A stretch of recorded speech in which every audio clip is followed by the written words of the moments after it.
Mgeni njoo mwenyeji apone. Mheshimiwa Carson Karani Munene alipokelewa kwa shangwe, mbwembwe na vifijo kwenye ukumbi wa ECB 22 katika mkutano uliowaleta pamoja wana Wescom, huku Karani Must Be Munene ikitanda angani.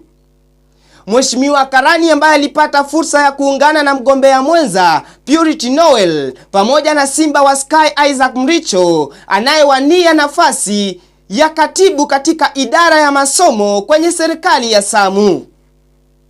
Wote kwa kauli moja wakirindima sera za amani, maendeleo na umoja kwa manufaa ya wanagenzi wa chuo kikuu cha Meru.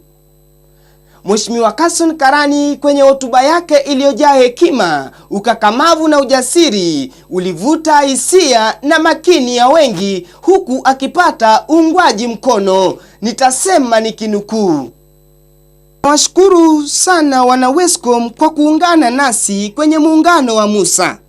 Karibuni kwa muungano wa kushinda. Ni uamuzi bora mlioufanya.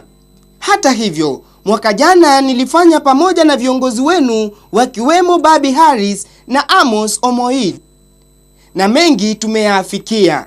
Chini ya uongozi wa Musa tutahakikisha chuo kikuu cha Meru ni salama kwa wote."